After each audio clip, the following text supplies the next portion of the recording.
ጥሪያችንን ተቀብላችሁ ስለመጣችሁ ከልብ እናመሰግናለን። በመካከላችን ብዙ እንግዶች አሉ። አጠር አድርጌ አስተዋውቃለሁ።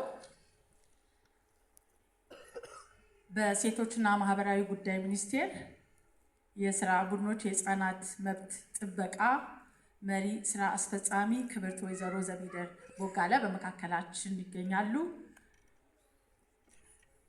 እንደገናም ደግሞ ከአሜሪካን ሀገር የመጡ ሪትን ሚኒስትሪ ትልቅ የሜዲካል ሚሽን በሚሊኒየም አዳራሽ ከአርብ ጀምሮ ይሰጣል። ከ1000 ሰው በላይ ሕክምና የሚሰጡ ጥብቅ ወዳጆቻችን ናቸው። በመካከላችን ስለተገኙ እንኳን ደህና መጣችሁ ለማለት ወዳለሁ።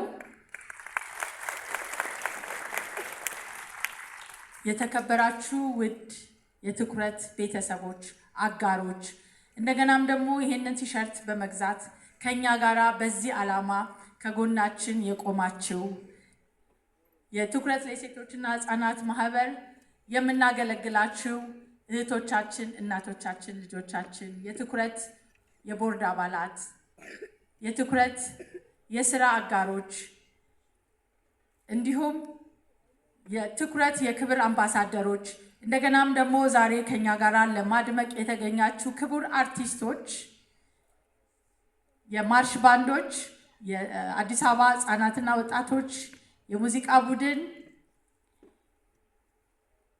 በዚህ ላይ ደግሞ ትልቅ ድምቀት እንዲኖረው እገዛ የሚያደርጉልን የምስራች ግሩፕ አለ። ዋርም አፕ አክቲቪቲ ይኖረናል። ይህንን ሁሉ ከኛ ጋር ለማክበር ጊዜያችሁን ሰጥታችሁ እዚህ ስለመጣችሁ እንኳን ደህና መጣችሁ ለማለት እወዳለሁ።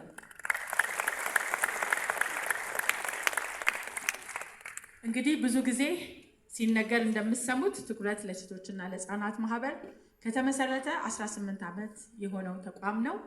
በዚህ በ18 ዓመት ውስጥ የተለያዩ ክልሎች ላይ ሰርቷል። በደቡብ ብሔራዊ ብሔረሰብ ክልል ላይ፣ በኦሮሚያ ላይ፣ በአዲስ አበባ ላይ ሲሰራ የቆየ ከ12000 በላይ ሰዎችን ያገለገለ እንደገና ደግሞ አሁን አቅጣጫችንን ከ2008 በኢትዮጵያ አቆጣጠር ተደራራቢ የጤና ችግር ያለባቸው ልጆችና እናቶች ላይ ትኩረት በማድረግ ትኩረት ያልተሰጠው ኤሪያ ስለሆነ እዛ ላይ በጣም ፎከስ በማድረግ እየሰራን እንገኛለን። አሁን ላይ እንደምታውቁት ትኩረት ለሴቶችና ለህፃናት ማህበር አኬዥያ ቪሌጅ በሚል ወደ 6 የሚሆኑ ትልልቅ ፕሮጀክቶች በውስጡ ይዞ እግዚአብሔር አምላካችን ረድቶን አግዞን